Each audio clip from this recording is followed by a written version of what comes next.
стигаме до продължението на проповедта на планината, само че в 6 глава. Дълго време, знаете, говорим относно култура на Божието царство и успяхме най-накрая, след около 3 месеца, да преминем, даже повече от 3 месеца. Половин година горе-долу говорим за култура на Божието царство, което е много добре да има систематично изучаване. И днес продължаваме с 6 глава. Най-накрая прескочихме 5 и влизаме в 6. Много хубаво започва 6 глава. Самия Христос казва: внимавайте. Имаме ли го вече на медията Матей 6 глава? Да, ще започнем от първия стих. И вижте как започва. Ще хванем един пасаж до 4. Внимавайте да не вършите правдата си пред хората, за да ви виждат, иначе нямате награда при вашия Отец, който е на небесата. И така, когато правиш милостиня, не тръби пред себе си, както правят лицемерите по синагогите и по улиците, за да ги хвалят хората. Истина ви казвам, те са получили своята награда. А когато ти правиш милостиня, нека лявата ти ръка да не знае какво прави дясната, за да бъде твоята милостиня в тайно. А твоят Отец, който вижда в тайно, ще те възнагради. Амин. Когато Христос казва внимавайте, внимавайте. Самият Той акцентира върху това послание, акцентира върху този начин на милостиня и това е като един белег, като символ на това да привлече вниманието на хората, но за кое да внимаваме? Нали, представете си една ситуация, някой стои до вас и ви казва: внимавай! За какво да внимавам? Отдолу, отгоре атака ли има? Какво има? Но Христос тук много точно подчертава за какво да внимаваме. Да не правим, да не вършим правдата си пред хората, за да ни виждат. Иначе нямаме награда при нашият Отец, който е на небесата. Сега, подзаглавието днес на темата ни е небето и земята. Има една уникална връзка в цялата 6 глава. Ще видите, ще се опитам да стигна до половината глава тази неделя и следващата да я завършим. Вече да минем по-бързо проповедта на планината. Но цялата глава е постоянна връзка между небето и земята. Между небето и земята. Ние много мечтаем, желаем небето, но всъщност небето се стреми към земята. И става един цикъл небе-земя, който вярващият човек трябва да успее да внимава, да хваща това послание от Бога. И казва: внимавайте да не вършите правдата си пред хората, за да ви виждат, иначе нямате награда при вашият Отец, който е на небесата. Сега, защо наградата ни ще е там? Не би ли трябвало: Господи, правя нещо добро и сега очаквам, докато съм жив, да го видя, да видя отплатата ти, да видя това, което ти правиш за мене, да видя това, че си доволен от мене. Нали, като всеки син, колко синове имаме тук, слава на Бога, в нашата църква има мъже, като всеки син иска да зарадва баща си. Одобрението на бащата е една от най-важните мисии на момчетата. И аз като син мога да го потвърда, а вярвам, че и всеки от вас. И тук акцента по-скоро е: внимавайте да не загубите наградата си при Отца си. Не е толкова да не вършиш правдата си, колкото пред хората, колкото е да не загубиш наградата си при Отца. Имаш награда на небето и я заработваш тук на земята. Добре, това е като да работя във фирмата на Митко, а фирмата на Гошо да ми плаща. Как става тази работа? Ами, Бог е властител на всичко. Никога не забравяйте, че Бог е творецът на всичко, видимо и невидимо, на небето и на земята. Но човек е ограничен в живот на земята и му се иска всичко да се случва тук, сега, да го имам сега, веднага да го имам. Особено в този бърз век, 21, всичко трябва да става много бързо. Интернета да е бърз, телевизията да е бърза, проповедите да са бързи, песните да са бързи, всичко да е бързо. Но това, което остава вечно и има стойност, е на небесата. в същата тая глава е и молитвата Отче наш, която завършва по много интересен начин. Да бъде Твоята воля, да дойде Твоето царство, както е на небето, така и на земята. Твоята вечност започва от тук, никога не го забравяй. Всеки един човек, който е дошъл в живот на земята, е безсмъртен. Има начало и няма край. Тялото в един момент приключва пътя си, но душата ти е вечна. Душата ти е нетленна. Тя не се изхабява, няма срок на годност, няма гаранция 2 години и после какво стане. Твоята душа е вечна. И твоята вечност се определя от отрязъкът на време, в който си на земята. Сега внимавайте как ви звучи. Внимавайте на живота си, който е на земята. И казва, дори внимавайте да не вършите вашата милостиня тук пред хората. Днешно време е много модерно в всички социални мрежи, когато правиш добро, да го разпространиш. Сега, понякога има и добра страна. Например, трябва да съберете ресурс, който ти сам не можеш да постигнеш, но даваш пример и повличаш хора след себе си, които да се включат в кауза. Има много благородни каузи. Много благородни каузи. Но сега надолу, като разгледаме текста, ще видим кое е наистина ценното, кое е вечното.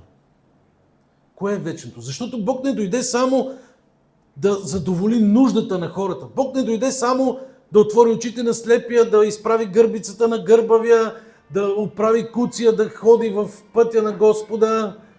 Ако не е Христос, не вдигай телефона. Ако е Той, искам да чуя какво ти е казал.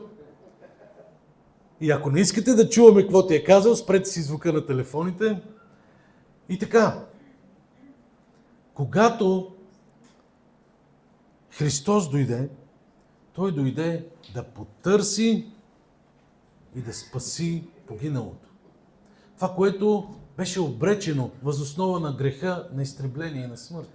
Христос дойде да го потърси, да потърси сърца благоразположени за себе си, отклика на твоето сърце, дойде да го потърси. Ма Господи, аз много съм грешен. Точно това ми трябваше. Точно такъв ми трябваше. Защото единственият ти начин да се поправиш съм аз. Единственият път съм аз, казва Христос. Единствената истина съм аз, казва Христос. Истина ли е, че хората могат да ходят по вода? Не е истина. Но когато Христос каже, става истина. То е единствената истина. Господи, аз съм провал. И Той ти казва, не, ти си мой син. Тогава става истина. Ти си моя дъщеря, ти си мой син. Независимо как са ме наричали, как съм се наричал, ти си мое дете. И аз днес съм при тебе да те възстановя. И аз днес съм при тебе да ти дам ново име.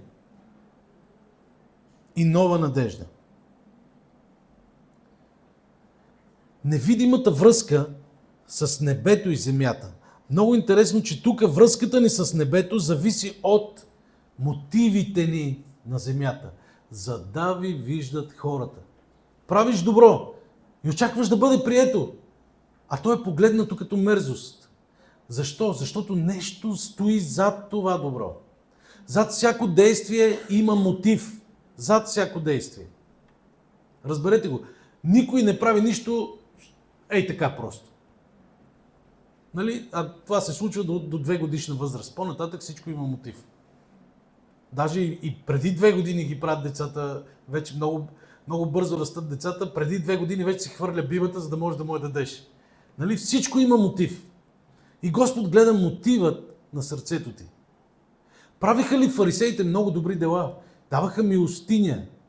Те бяха благочестиви в очите на хората. И Господ, знаете ли, в една глава ги нарече 12 пъти лицемери. И вие лицемери и си казваш, добре, каза го един път, надявам се да не ги е чул, втори път, трети, пети, 10, 12 път, няма как да не разберат какво е мнението му за тях. И така, винаги зад всяко действие стои мотив. Защо да правя добро? За да съм видян пред хората. Веднъж имах една случка, зимата беше много сериозно, така наваляло сняг и карам аз мълчуганите на училище и тая улица сутрин не мога да намеря къде да спра и тая сутрин оставям децата, обръщам се и гледам един дядо с бастун, се опитва да слезе от тротуара и бастуна му се парзали и не може да слезе. Веднага оставям децата, припкам при дядото, хващам го под мишица и викам, няма се плачеш, старши с теб съм. Той горкия беше толкова слабичък, че можех да го пренеса, но хванах го и преминахме от среща и той казва, много ти благодаря. И съм доволен от себе си. И се обръщам се аз смело и какво да видя, няма на тази толкова оживена улица, няма абсолютно никой. Нула! Нито един човек. Си казах, никой сега не видя моето добро сърце. И тогава един нежен глас ме попита, кой търсиш? За кой се оглеждаш?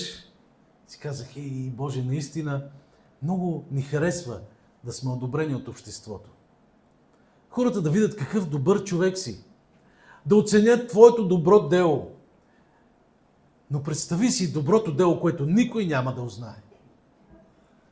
Доброто дело, което никой няма да узнае и ще бъде оценено само и единствено от Отца на висините. Сега, как служихме на кантара на нашата вяра? Къде го служихме Бог? Мнението на хората и мнението на Господ. Много гадаличкащо е мнението на хората. Много приятно е усещането. Мале, ти човек си супер човек, бе. Ти си много добър човек. Това да го слушаш, така гали егото и толкова приятно му става на човек. Но правиш добро и никой не знае за него. Дигаш глава към небето и казваш, Господи, само ти знаеш. Ето тази стойност търси Христос, когато говори в Матей 6 глава.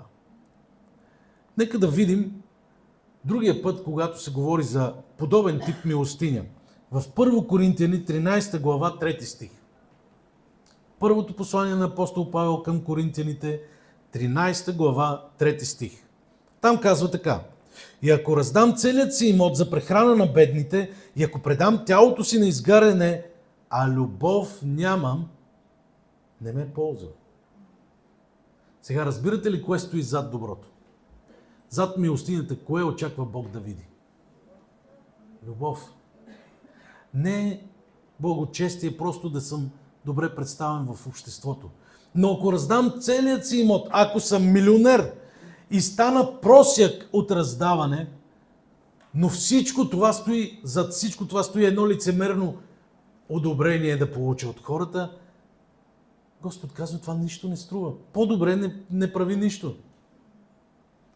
Богатия младеж, когато стигна до Христос и каза, кое не ми достига да наследя Божието царство? И какво му каза Христос? Изпълнявай това, което е писано. Почитай майка си и баща си. Възлюби Господа. Той каза, всичко това съм опазил от младостта си и не излага. Тогава Христос в Словото пише, го възлюби. Обикна го и му каза, само едно не ти достига. Иди продай целия си имот, раздай го на сиромасите и елай ме следвай. Знаете ли, че същия призив получиха всички апостоли? Елай ме следвай беше призива на всички апостоли. Всичките 12 апостола чуха тези думи, тая фраза. Елай ме следвай. На никой друг след това не беше казано. Последният, който чу тази фраза в плът от Христос, беше богатия младеж. Нима Христос иска всички да станем, да раздадем всичко и да тръгнем като аскети по земята? Не. Христос видя в това, в което е вързано сърцето му. Въпросът му беше много точен. Кое не ми достига? Това не ти достига. Това, което сложиш над Господ в твоя живот, става Господ в твоя живот. Това, което цениш над Исус в твоя живот, става Господ. Знаете ли, че понякога поставяме децата си като Бог, като богове в живота ни? Вижте, любовта е многообразна, тя няма едно лице. Начинът, по който обичаш съпругът или съпругата си, не е същия, по който обичаш децата си. По същия начин е и общението ти с Бога, любовта ти към Бога. И ние сме свикнали най-висшата форма на любов да е тази към половинката ни или към децата ни. Но всеки озрял християнин разбира, че най-доброто за мъжът ти, жената ти, децата ти е Господ. И след това идва едно твърдение, което направи Христос. Вие, които сте зли, знаете да давате блага на чадата си. Как ставаме зли, когато даваме блага на чадата си? Как го правим това? Хем даваме блага на чадата си, на децата си. Нали, това е архаична дума, чадата си. Даваме добро, даваме придобивки на децата си. От малки ги почваме. Ето ти телефонче, ето ти таблета, ето ти най-хубавите дрехи. Ами в училището другия ходи с свитчер за 200 лева. Иди ти, сине, с свитчер за 300 лева. Другия ходи с Nike, на теб ще ти купя. Чакай, че станахме тук рекламно студио. Някакви си там марки, които хората са измислили. И си мислят, че това дава стойност на децата им. И в старанието си да задоволиш тази алчна плътска природа на човека, пропускаш да му завещаеш това. Преди няколко години подарихме на Поля първата голяма Библия за големи хора. И я караме да я чете. И един друг вярващ човек ни видя, че носим Библията и казва: ей, на кой ще я даваш? И на нашата дъщеря за рождения ден. За рождения ден? Аз вика, ако подаря на моето дете такова нещо за рождения ден, то няма да ми говори. Викам, значи грешно някъде се възпитавате. Грешно се възпитавате по целия път, има някаква грешка, някаква слабост там. Всичко, от което има нужда, твоето дете, твоя съпруг, твоя дом, на първо място, основата. Сега имаме курс, изучаваме основата на нашата вяра, всяка събота. Основата е Божието Слово. Исус Христос е това, от което има нужда всяко семейство, всеки дом. Не можеш да дадеш нищо по-добро. Може да дадеш много придобивки. След това може да купиш първата кола на сина ти. Може да му направиш 2 къщи, 2 вили. И въпреки всичко да остане лош човек. И Словото казва: вие, които сте зли, знаете да давате блага на чадата си. Ако не оставиш първо Христос в наследство, нищо друго по-важно нямаш, като ангажимент. И така, мерната единица за добро в случая, която разгледахме, ако липсва любов, мерната единица за добро е любовта. Мотивът, който стои зад твоето благодеяние, зад твоята милостиня и добро дело, трябва да е база любов. Това е мерната единица, която самия Бог търси. Мотивът и това, което задвижва горивото на доброто ти, дали е любов.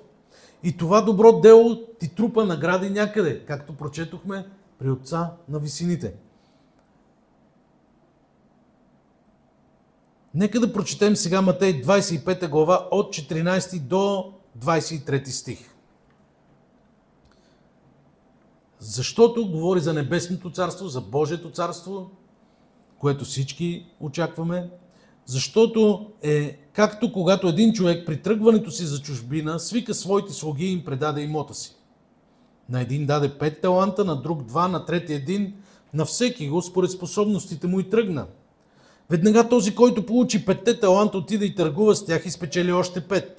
Също и този, който получи 2, спечели още 2, а този, който получи 1, отиде, разкопа в земята и скри парите на господаря си. След дълго време дойде господарят на тези слуги и прегледа сметката с тях. И като се приближи този, който беше получил 5 таланта, донесе още 5 таланта и каза: господарят ти ми предаде 5 таланта, ето аз печелих още 5. И господарят му каза: хубаво, добри и верни слуго. Над малкото си бил верен, над многото ще те поставя, влез в радостта на господаря си. Приближи се и този, който беше получил 2 таланта и каза: господарят ти ми даде 2 таланта, ето спечелих още 2 таланта. И господарят му каза: хубаво, добри и верни слуго, над малкото си бил верен, над многото ще те поставя, влез в радостта на господаря си. Тук спирам. Няма да се занимаваме с единия, който зарови таланта. Искам да видите това, което се извършил на земята, как се отразява в небето. Защото говорим за небесното царство. Тук Христос разкрива небесното царство. И отиваш ти с 5 таланта. Господи, ти ми даде еди кой си ресурс. И аз избрах чрез това да го умножа за тебе. И тогава какво направи Господарят? Тая фраза всеки един вярващ я очаква. Добри и верни слуго, влез в радостта на Господаря си. Това е мечтата, желанието на всеки един вярващ човек. Да го чуе. Притчата завършва последния начин. Единият, който зарови дарът си, таланта, Господарят каза, вземете от него и дайте на този, който има 10. Значи Господарят не си прибра талантите. Господарят не си прибра това, което им беше дал, а напротив умножи го. И сега, връщаме се в първоначалното ни твърдение. Когато Христос разказа, не правете вашата милостиня, така че да ви виждат пред човеците, защото имате награда на небесата. Ако цял живот това, което правиш, нали знаете, има една фраза между нас, няма ненаказано добро. Правиш добро, а то какво става? Имаме много такива поговорки. Храни куче да тела и така нататък. Достатъчно силно ли е злото, което получавам, когато правя добро, че да ме направи и мене зъл? Вижте, всяко нещо се опитва да те оформи. Болката, злото, любовта, всяко нещо се опитва да те оформи. Вземете едно дете, което е израснало в любящо семейство. Бащата обича съпругата, постоянно показват любов към децата си, към съпругата си. И децата как израстват? Виждате едни любящи деца. Сега, обаче виждате дете, което е отгледано, например, от единия родител само. Което е трябвало да се бори с зъби и ногти за вниманието на родителите си. Виждате рефлекцията в него, отражението. Детето не е зло. Обстоятелствата са го формирали. И сега, когато аз правя добро, нали знаете, че сме говорили за тая любов, която боли от нея. Това добро, което отиваш да направиш на вързаното лисиче в капана и то те издере цялото, докато го освободиш. Понякога така действа света. Но той, който е в тебе, те води да показваш любов въпреки всичко. Думите «Отче, прости им, те не знаят какво вършат» бяха в момента, когато беше бичуван, когато беше опозорен и беше прикован на кръста. Прости им, те не знаят какво вършат.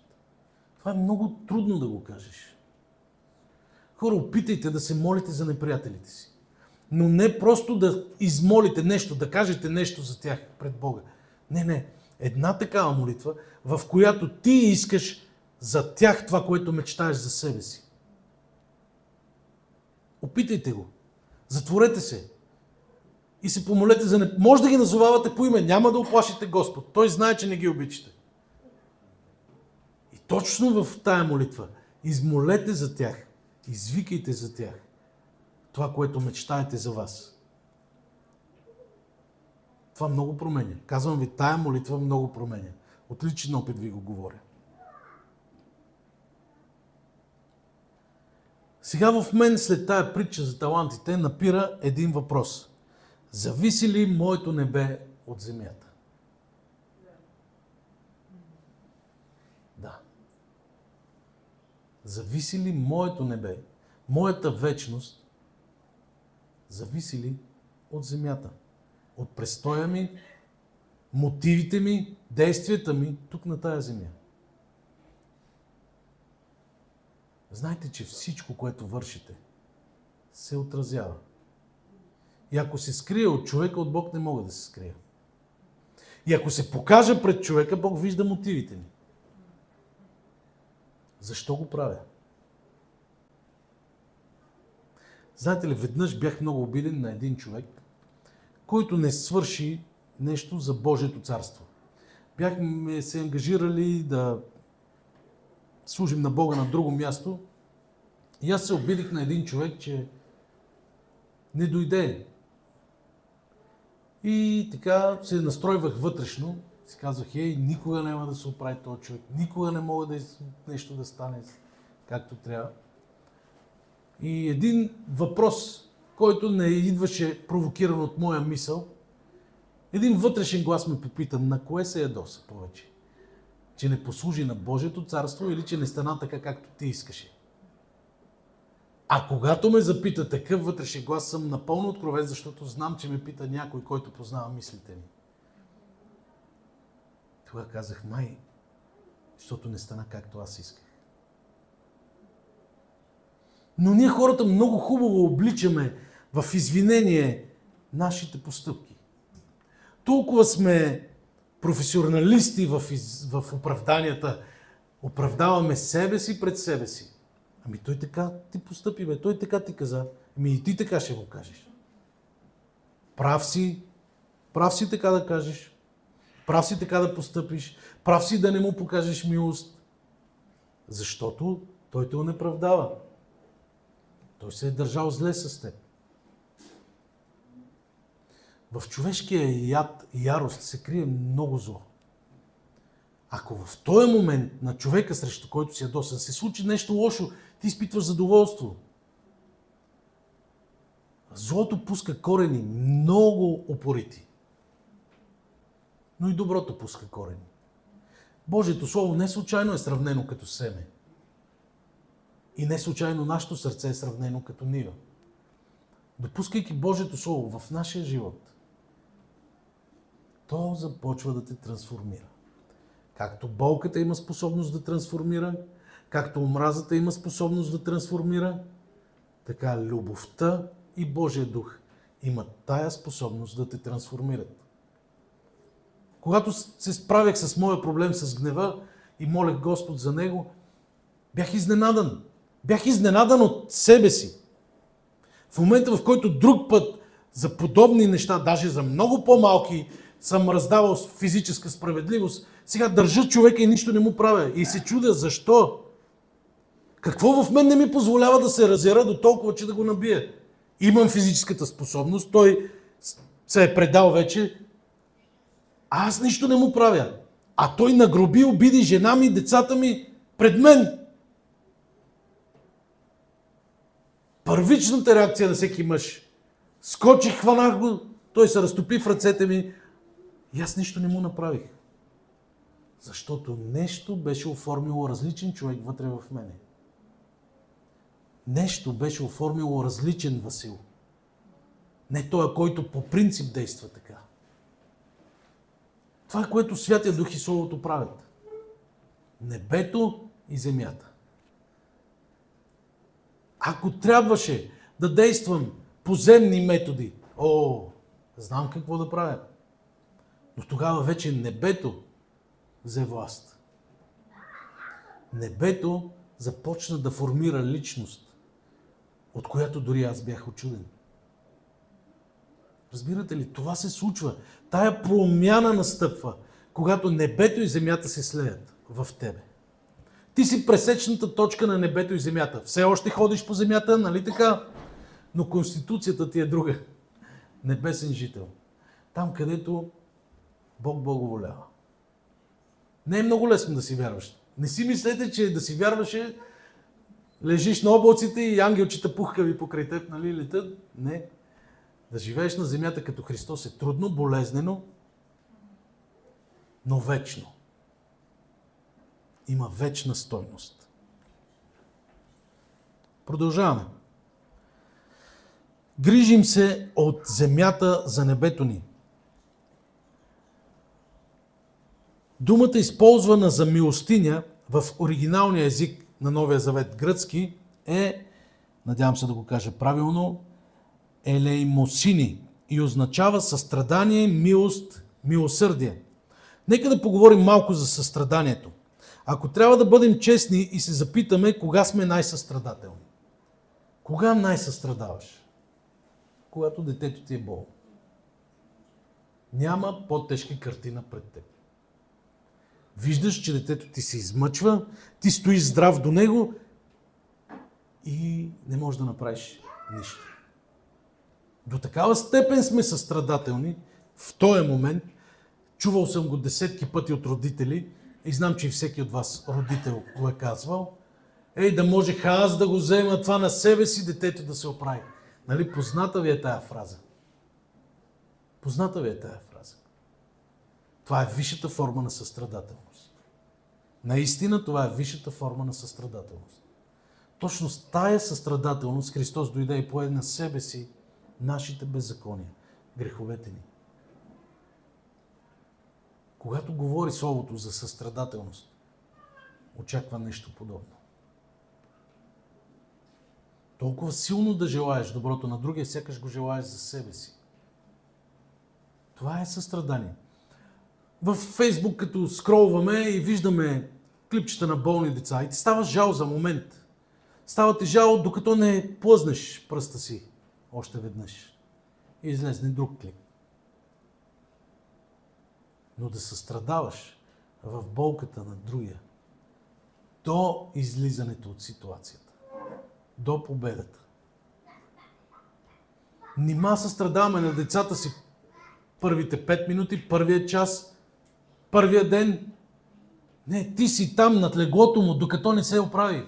Докато не чуеш, че диша добре, докато спре температурата, нали, давам пример с такова физическо неразположение. Ти си там до него, докато не отмине всичко. Сега, когато състрадаваме на друг, кое очаква небето от земята? До изхода от ситуацията. Вижте тия 4 стиха, затова Христос започна с внимавайте. Имам нещо важно да ви кажа. Каже ли Христос внимавайте? Внимавайте. Важно е. Не случайно започна по този начин.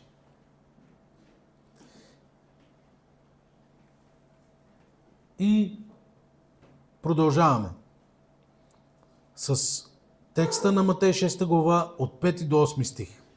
И когато се молите, не бъдете като лицемерите, защото те обичат да се молят, когато говори за лицемерите, има предвид фарисеите, защото те обичат да се молят стоящи по синагогите и по ъглите на улиците, за да ги виждат човеците. Истина ви казвам, те са получили вече своята награда. А ти, когато се молиш, влез във вътрешната си стайчка и като си затвориш вратата, помоли се на своя отец, който е в тайно. А твоят отец, който вижда в тайно, ще ти въздаде наяве. А когато се молите, не говорете излишни думи, както езичниците, защото те мислят, че ще бъдат послушани заради многословието си. И така не бъдете като тях, защото вашият отец знае от какво се нуждаете, преди вие да му поискате. Отново се набляга на действия в тайно. Бог иска ли да имаме таен живот? Таен от хората, от него няма нищо тайно. Но една молитва, която те предизвиква да влезеш в тайно и уединено място. Общата молитва е много красиво нещо, има много сила в нея. Ходили сме на национални молитви. Цяла България. Решават, нали, да се молим за мащабни проблеми, глобални. Но сега идва момента, в който сте само ти и Бог. И без много приказки, казва. Не бъдете многословни. Ти и Бог. Какво се случва там? Там си напълно открит. Само ти и Бог. Открит си пред две личности. Пред Бога и пред себе си. И пред себе си. Понякога е трудно да си откровен пред себе си. Май не съм толкова добър, за колкото си мислих. Преди малко ви разказах за моя героичен подвиг с справянето с гнева. Половин година по-късно, когато вече си мислех, че съм шампион по угасяване на гнева, един шофьор на камион настъпи на моето работно място, там където е бизнесът ми, настъпи шахтата. И я сгъна на две с камиона. Аз му махах да не стъпва. И той паркира камиона си на 10 метра от мен, при което аз отидох и му казах, виж какво направи. И човека ми отговори последния начин. Аз какво направя? Тогава небето загуби връзка с мен. No connection with this number беше. Не вярвах на действията си. Един мъж, 1,90 голям, не знам как съм изглеждал, но отидох, гръбнах сгънатата шахта и го подгоних. Да. Човекът толкова се оплаши, че избяга и се скрива в фирмата, в която разтоварваше, а заместник директора на фирмата трябваше да идва да ме успокоява, защото аз си го чаках с шахтата. И след това дойде да, всичко приключи, помети масово, смисъл всичко се оправи, нито бих човека, нито шахтата ми остана повредена.